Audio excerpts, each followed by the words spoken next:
نماز میں خنجر لگا، نماز فجر کی نماز پڑھاتے، اب ایک دم گرے، وہ چھپا ہوا تھا ابو لولو مجوسی، اس نے 7 وار کیے خنجر کے پیٹ میں، تو اب گرے، تو پہلی صف والوں کو تو پتہ تھا پیچھے نہیں، تو عبد الرحمن بن عوف لپک کے آگے مصلی پہ کھڑے ہو کے نماز شروع کر دی، اور چند آدمی اس کو پکڑنے کے لیے بھاگے، پھر اس نے آگے جا کے اپنے آپ کو خنجر مار کے اس نے خودکشی کر لی، اٹھا کر مکان پر لے گئے، دودھ پلایا گیا تو وہ آنتوں سے باہر نکل گیا، کہنے لگے موت کا پیغام آ گیا ہے، تو اپنے بیٹے کو بلایا کہ بیٹا جا کر اماں جان عائشہ سے کہو کہ عمر امیر المومنین نہ کہنا، اب میں امیر المومنین نہیں ہوں، کہنا کہ عمر بن خطاب اپنے دونوں ساتھیوں کے ساتھ قبر کی جگہ چاہتا،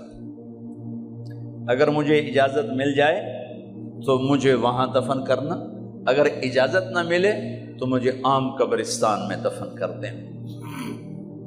عبداللہ بن عمر تشریف لے گئے تو اماں عائشہ بیٹھی رو رہی تھی کہ اماں جان میرا باپ عمر بن خطاب اجازت چاہتا ہے قبر کی اپنے دونوں ساتھیوں کے ساتھ، تو حضرت عائشہ رضی اللہ تعالیٰ عنہ رونے لگی، پہلے بھی رو رہی تھی، کہا عبداللہ یہ جگہ تو میں نے اپنے لیے رکھی ہوئی تھی کہ میں اپنے خامند اور باپ کے ساتھ میں بھی ایک کونے میں سو جاؤں گی، لیکن اگر عمر کی خواہش ہے تو اس جگہ کا عمر مجھ سے زیادہ حقدار۔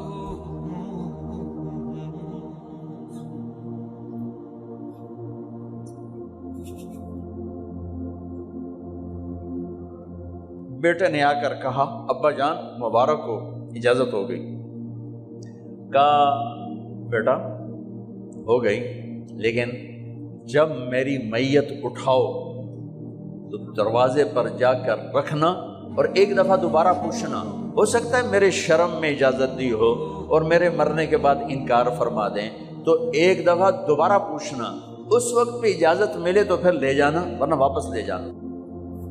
حضرت علی اور حضرت حسن تشریف لائے جس دن انتقال ہو رہا ہے،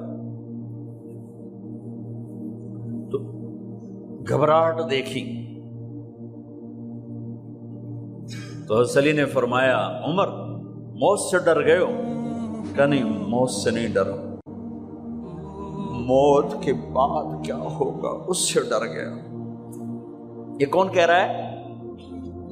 میرے بعد کوئی نبی ہوتا تو عمر ہوتا، یہ وہ کہہ رہا ہے۔ یہ کون کہہ رہا ہے؟ آپ نے کہا آج رات میں جنت میں گیا تھا، میں نے ایک بڑا خوبصورت محل دیکھا، سونے چاندی زمرد یاقوت موتیوں کا، میں نے کہا یہ کس کا ہے؟ تو مجھے کہا گیا یہ آپ کے غلام عمر بن خطاب کا ہے۔ کون کہہ رہے ہیں؟ موت کے بعد جو ہوگا اس سے ڈر رہا ہوں۔ کہ آپ مسجد میں انٹر ہوئے، مسجد میں ایسے لوگ تھے، ادھر ابو بکر تھے اور ادھر عمر تھے، ہاتھ دیو،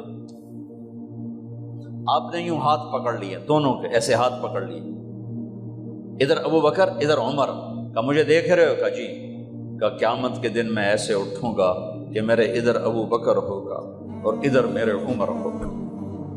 یہ عمر کہہ رہے ہیں موت سے نہیں ڈرا ہوں، موت کے بعد کیا ہوگا اس پہ ڈر رہا ہوں۔ تو حضرت علی نے فرمایا کیوں ڈرتے ہو؟ میں گواہی دیتا ہوں، میں نے کئی دفعہ اللہ کے محبوب سے سنا کہ جنت کے بڑی عمر کے، ایک تو نا جنت کے نوجوانوں کے سردار، وہ تو حسن حسین ہیں، میں نے کتنی دفعہ سنا اللہ کے نبی سے کہ جنت میں بڑی عمر کے لوگوں کے سردار ہیں ابو بکر اور عمر۔ تو آپ نے کہا قیامت کے دن گواہی دو گے؟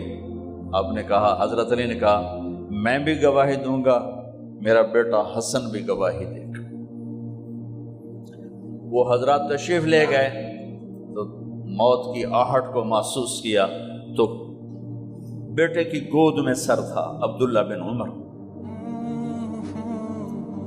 کا، بیٹا یہ زمین پہ لٹا تھا۔ انہوں نے یہاں سے ہٹا کر یہاں سر رکھ دیا۔ وہ حق سنا نہیں کیا کہہ رہا ہوں؟ زمین پہ ڈال دیں۔ ان کا جی نہیں چاہ رہا تھا کہ کیا کہہ رہا ہوں، زمین پہ ڈالو۔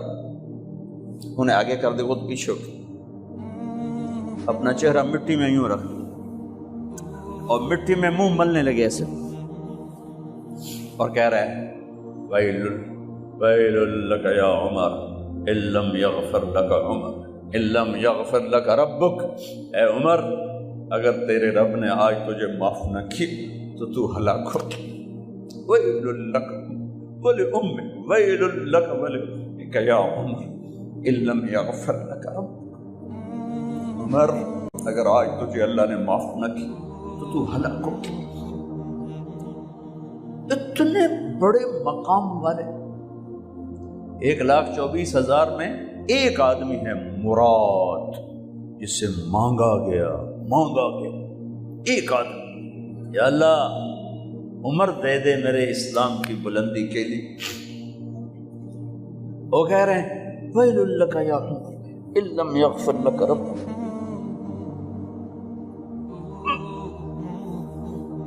اے عمر تو برباد ہو گیا اگر تیرے رب نے تجھے معاف نہ کی۔ یہ کہتے کہتے جان نکل گئی۔ صہیب رضی اللہ عنہ نے آپ نے وصیت فرمائی تھی میرا جنازہ صہیب پڑھائے، رومی جنازہ پڑھایا گیا، کندھوں پہ اٹھایا گیا، اور آ کر اماں جان عائشہ رضی اللہ عنہ کے دروازے پر عبداللہ بن عمر، باقی تو کوئی پتہ نہیں تھا کسی کو، گوے ٹھہر جاؤ جنازہ یہاں رکھ دو، پھر آگے بڑھے، دستک دی، اماں جان میرا باپ عمر بن خطاب دروازے پہ پہنچ چکا ہے، اندر آنے کی اجازت ہے۔ تو اماں جان عائشہ نے فرمایا مرحبا بعمر، ہم عمر کو خوش آمدید کہتے، اور باہر تشریف لے گئیں۔ وہیں حجرہ مبارک میں قبر کھودی گئی تو عبداللہ بن عباس فرماتے ہیں کہ میرے کندھے پر کسی نے ہاتھ رکھا تو میں نے یوں پیچھے مڑ کے دیکھا تو جناب امام المتقین حضرت علی کھڑے ہوئے رو رہے تھے اور فرما رہے تھے عمر مجھے پتا تھا تیرے سوا یہاں کوئی نہیں آ سکتا، مجھے پتا تھا یہاں تو ہی آئے گا اور کوئی نہیں آ سکتا، چونکہ میں نے ہزاروں دفعہ سنا خرجت انا و ابو بکر و عمر دخلت انا و ابو بکر و عمر، میں نے ہزاروں دفعہ اپنے نبی کی زبان سے سنا میں اور ابو بکر عمر گئے تھے، میں اور ابو بکر عمر آئے تھے، میں اور ابو بکر عمر اندر گئے تھے، میں اور ابو بکر عمر باہر گئے تھے، میں نے اپنے نبی کے نام کے ساتھ تجھے اور ابو بکر کو اتنا سنا ہے کہ کسی کو نہیں سنا، لہذا مجھے پتا تھا تو اسی جگہ پہ آئے گا، تیری یہی جگہ ہے۔ میرے بھائی بہنوں، یہ وہ لوگ ہیں جنہوں نے رضی اللہ عنہ کا ٹائٹل جیتا۔